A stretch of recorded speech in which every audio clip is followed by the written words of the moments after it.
घर छोटा हो या बड़ा, अगर ख़वातीन अपनी समझदारी से काम लेती हैं, तो बहुत ही कम वक़्त लगता है घर को समेटने में और कम वक़्त में घर सिमटा हुआ भी नज़र आता है और थकन का एहसास भी नहीं होता।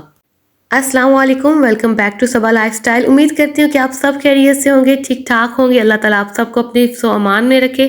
तो जनाब, आज के व्लॉग का आगाज़ करते हैं।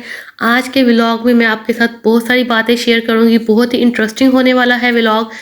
आप में से काफ़ी सारे लोगों ने मुझे कहा था कि हमें बताइएगा कि किस तरह से आपने अपने बेड को रीन्यू करवाया, इस पे कितनी कॉस्ट आई, क्या इसको आपने घर पे रीन्यू करवाया या फिर शॉप पे भिजवाया, ठीक है? और टोटल सारी कॉस्ट के बारे में पूछा था। तो आज मैंने ये आपको इस वीडियो में बताना है कि मैंने अपने इस पुराने बेड को किस तरह से रीन्यू किया। इसके अलावा मैं आपके साथ शेयर करूंगी आलू गोश्त की रेसिपी।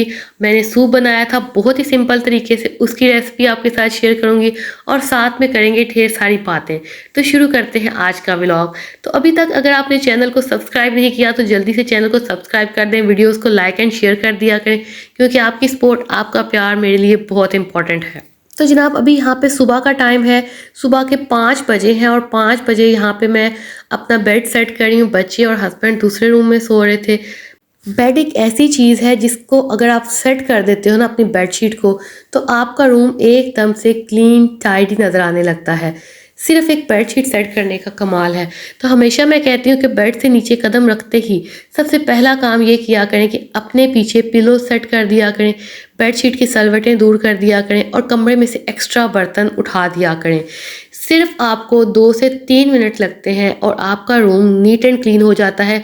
चाहे अभी आपने मॉपिंग की हो या ना की हो, आपके घर की एक नीट लुक आने लग जाती है। जस्ट घर में जो बेडशीट्स हैं वो सेट करने से, आपके सोफ़ास के कवर सेट करने से और घर में जो एक्स्ट्रा बर्तन हैं वो वापस किचन तक शिफ्ट करने से। ये एक छोटी सी ट्रिक है, 5 मिनट्स हैबिट में आ जाती है। 5 मिनट की ये हैबिट अपना लें, आपका घर वैसे नीट लगने लग जाता है। और 5 मिनट देना कोई मुश्किल काम नहीं है। दिन में 2 से 3 दफ़ा आप ये 5 मिनट दें अपने घर को, आपका घर नीट एंड क्लीन लगने लग जाता है। तो काफ़ी दिनों से बेडशीट चेंज करने का सोच रही थी। इससे पहले जो मैंने बेडशीट डाली थी ना, वो थोड़ी-सी डार्क कलर में थी। पता नहीं क्यों आजकल जो है ना, मुझे लाइट कलर्स की बेडशीट बहुत अच्छी लगती हैं और जब भी मैं अपने कमरे में लाइट कलर की बेडशीट डालती हूँ ना, तो मुझे अपना कमरा खुला-खुला सा लगने लग जाता है। और ये फैक्ट है, जहाँ पे लाइट कलर्स आप यूज़ करते हो तो वो जगह खुली लगती है। इसीलिए कहा जाता है कि लाइट कलर का पेंट करवाएँ, लाइट बेडशीट यूज़ करें छोटे घरों में जहाँ पे कम जगह है। उससे क्या होता है कि फीलिंग आती है कि घर या कमरा जो है खुला-खुला सा है। तो यहाँ पे भी जब मैंने लाइट कलर की बेडशीट बिछाई तो वाक़ई में रूम थोड़ा खुला-खुला लगने लग गया।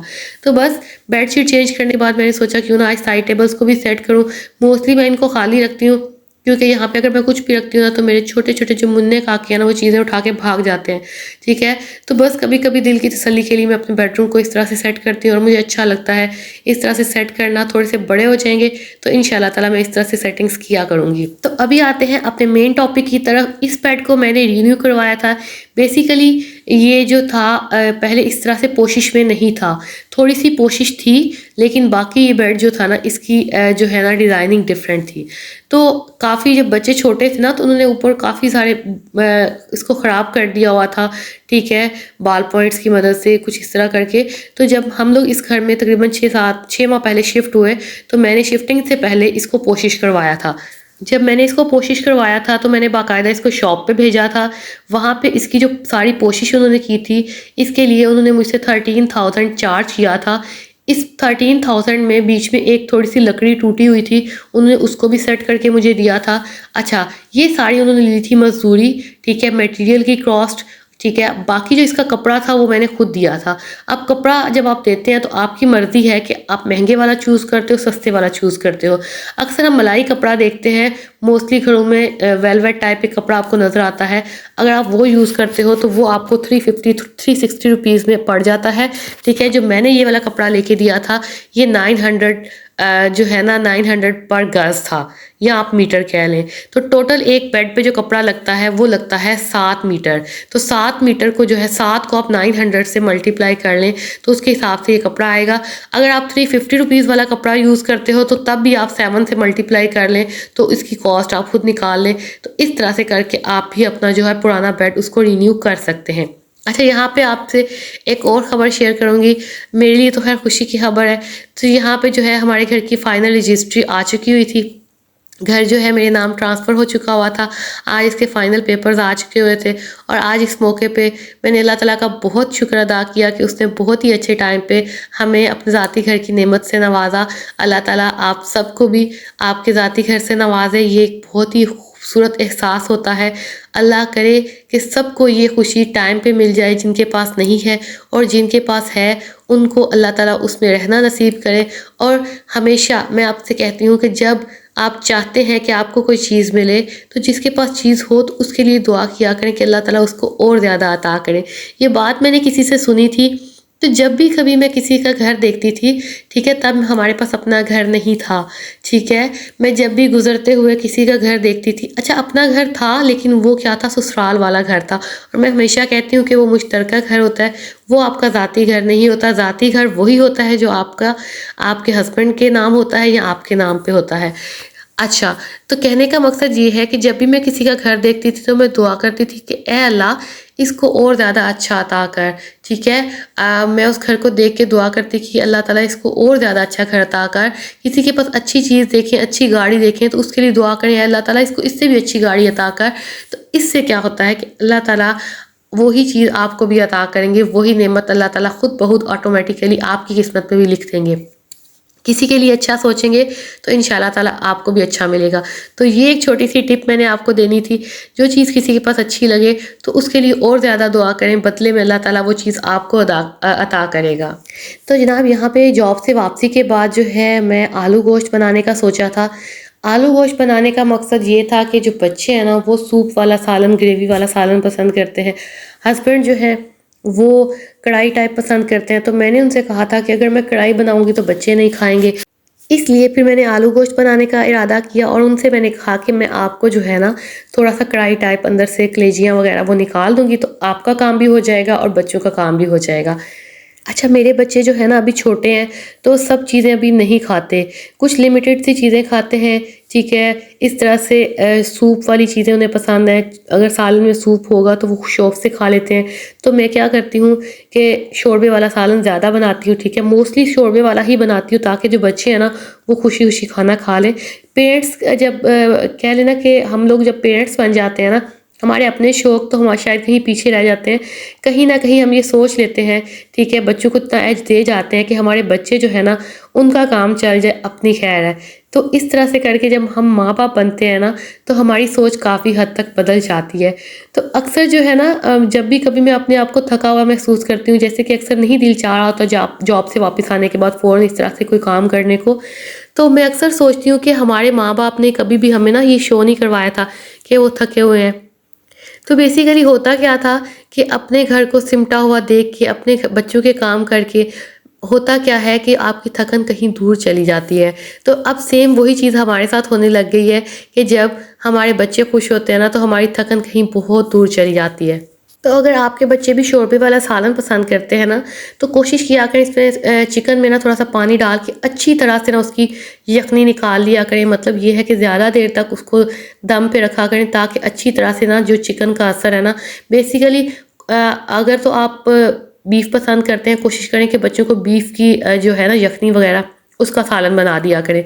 लेकिन यहाँ पे मेरे पास चिकन था तो मैंने उसको भी अच्छी तरह जो है ना दम पे रख के उसका अच्छी तरह से सारा जो असर था वो निकाल लिया। क्योंकि मेरे बच्चे ना चिकन की बजाय जो है उसका सूप है उसके साथ रोटी खाना ज़्यादा पसंद करते हैं। अच्छा, जब चिकन की अच्छी तरह से भुनाई कर ली ना तो बीच में जो कलेजियाँ वगैरह थी वो मैंने हस्बैंड के लिए निकाल दी थी, क्योंकि मैंने सोचा कि इस तरह से उनका कढ़ाई वाला शौक भी पूरा हो जाएगा। और जो है मैं इसके बाद ना आराम से इसमें जो है पानी ऐड करके शोरबा बना लूँगी। तो बहुत ही मज़े का सालन बना था। मुझे वो वक़्त याद आता है जब मैं नई-नई मेरी शादी हुई थी तो मुझे कुछ भी पकाना नहीं आता था। मैं कभी चिकन वाला सालन मुझे बनाना पड़ता था ना तो मुझे ऐसे मौत नज़र आती थी। क्योंकि होता क्या था, चिकन मैं बना लेती थी, मतलब मुझे किचन में जाने से, काम करने से डर नहीं लगता था। मुझे डर किस चीज़ से लगता था कि मेरे जो प्याज़ है ना वो सही तरह से ना अंदर घुलते ही नहीं थे। जब फिर शोरबा बनाती थी तो मेरे प्याज़ जो है ना सामने आके ना जो है मुझे शर्मिंदा करते थे। तो फिर हर वक़्त के साथ-साथ कहते हैं ना कि आपको सब चीज़ें आती जाती हैं। तो आपको वक़्त के साथ-साथ सब चीज़ें आ जाती हैं, तमाम बच्चियाँ तमाम लड़कियां जो मेरा व्लॉग देख रही हैं ना, तो मैं आपको कहूँगी कि कभी भी नहीं डरना कि हमें कुकिंग नहीं आती, हम शादी के बाद क्या करेंगे। अगर तो आप सीख सकती हैं, आपके पास टाइम है तो सीख लें, अच्छी बात है। आपको हर चीज़ आनी चाहिए, आप हर चीज़ में परफेक्ट होंगी तो कोई आपको कुछ कह नहीं सकेगा। लेकिन अगर नहीं भी आता तो डरने वाली कोई बात नहीं है, ठीक है। तो वक्त के साथ साथ सब कुछ आ जाता है, वक्त आपको सब कुछ सिखा देता है और बहुत अच्छा सिखा देता है। और मैं भी उन लोगों में से हूँ जो शादी से पहले कभी किचन में नहीं गई थी, बट शादी के बाद सब कुछ करना आ जाता है। ये कोई ऐसा सच बड़ी बात नहीं है। कुकिंग कोई बिल्कुल भी मुश्किल चीज़ नहीं है। इसको हमें लग रहा होता है कि ये मुश्किल है, बट जब हम हाथ डाल लेते हैं ना काम में, तो वो काम जो है ना बहुत आसान हो जाता है। तो बस जी मेरा यहाँ पे ये सालन जो था बिल्कुल रेडी हो गया था। इसको मैंने साइड पे कर दिया था और अब मैंने यहाँ पे सोचा था मैं सूप बनाऊँगी। अच्छा, जॉब से वापस आके ना हम लोग चाय वगैरह पी लेते हैं, साथ में कुछ हल्का-फुल्का खा लेते हैं। तो खाना जो है ना हम 4 से 5 बजे के बीच में खाते हैं। तो सालन जो है मैंने जॉब से आते ही जो है ना रेडी कर दिया था और उसके बाद तकरीबन साढ़े 4 बजे जो है ना मैंने रोटियाँ बना ली थी और सबने 5 बजे तक खाना खा लिया था। जब मैं रोटियाँ बनाने लगी तो साथ ही मैंने जो है ना चिकन गलने के लिए रख दिया था। मैं सूप इस तरह से बनाती हूँ कि अपना जितना सूप बनाना है उसके अकॉर्डिंग जो है मैं पानी ऐड करके उसमें मैं ऐड कर देती हूँ लहसुन और साथ में थोड़ा-सा एक अदरक का पीस, ठीक है? ये मैं साबुत ऐड कर देती हूँ, साथ में 1 से डेढ़ चम्मच नमक इसमें डाल के और इस पे चिकन डाल देती हूँ। फिर इसको जो है बॉयल होने के लिए रख देती हूँ। जब चिकन अच्छे से गल जाता है ना, तो ये सब कुछ मैं निकाल लेती हूँ, अदरक, लहसुन और चिकन, और इसके अच्छी तरह से रिश्ते कर लेती हूँ। बाकी रेसिपी मैं आपके साथ साथ-साथ शेयर करती जाऊँगी। अच्छा, अगर यहाँ पे आप चाहते हैं ना कि आपका काम जल्दी हो, तो आप ये सारा कुछ डालें प्रेशर कुकर में, ठीक है? प्रेशर कुकर में आपने 10 मिनट का प्रेशर देना है, आपका चिकन बहुत अच्छे से गल जाएगा। अदरवाइज़ आप इस तरह से हल्की आँच पे दम पे भी इसको गला सकते हैं। तो यहाँ पे जी मैंने रोटियाँ भी साथ में ही बना ली थी। अच्छा, आपके घरों में अगर बुज़ुर्ग है ना, आजकल जैसे मैं फूफो के लिए रोटी बनाती हूँ ना अपनी मदर इन लॉ के लिए, तो मैं थोड़ा-सा ना पेड़ा जो है ना बड़ा ले लेती हूँ और रोटी को थोड़ा-सा मोटा कर लेती हूँ। क्योंकि जो हमारे बुज़ुर्ग हैं ना समटाइम्स उनके जो दाँत है ना इतना मतलब उनका साथ नहीं देते कि वो चीज़ों को अच्छे से चबा सकें। तो ऐसे में ना आप इस तरह से रोटी बनाया करें तो उनके लिए खाने में आसानी होगी, वो अच्छे से ना रोटी को चबा सकेंगे। तो इस तरह से करके छोटी-छोटी अपनी हैबिट्स बदल के अपने घर के बुज़ुर्गों के लिए जो है आसानियाँ पैदा करें, क्योंकि उन्होंने हमारे लिए सारी उम्र जो है ना गुज़ारी होती है। तो छोटी-छोटी चीज़ों का ख़्याल रखा करें। अक्सर लोग लापरवाह होते हैं, ठीक है? उनका मतलब वो दिल से बुरे नहीं होते, मतलब होता क्या है कि उनका इस चीज़ की तरफ ध्यान नहीं जाता। तो ये छोटी-छोटी सी टिप्स मैं इसलिए बता देती हूँ तो वो आपके लिए भी फ़ायदेमंद साबित हो। तो यहाँ पे जी सूप के लिए सिंपल मैंने तीनों सॉसेस ले लिए थे, 3 टेबलस्पून, साथ में half tablespoon black pepper, half tablespoon कुटी हुई लाल मिर्च, हाफ़ टेबलस्पून जो है ना मैंने चिकन पाउडर लिया था। ये ऑप्शनल है, अगर आप डालना चाहते हैं तो डाल लें, अदरवाइज़ आप कनौर चिकन क्यूब भी डाल सकते हैं। साथ में 1 चम्मच नमक, ठीक है? ये सब चीज़ें जो हैं मैंने ऐड कर दी थी। पानी में से चिकन जो है ना यखनी में से चिकन निकाल के उसके रेशे कर लिए थे और फिर बाकी सारी चीज़ें ऐड करके, जैसे कि गाजर थी मेरे पास, कॉर्न थे और साथ में मेरे पास शिमला थी। उनको गलाने के बाद फिर मैंने इसमें चिकन भी ऐड कर दिया था। उसके बाद इसमें सारे मसाला जाएँगे जो मैंने अभी आपको बताए हैं, ठीक है? तीनों सॉस जाएँगे और साथ में जो ड्राई स्पाइसेस हैं वो आप डाल देंगे।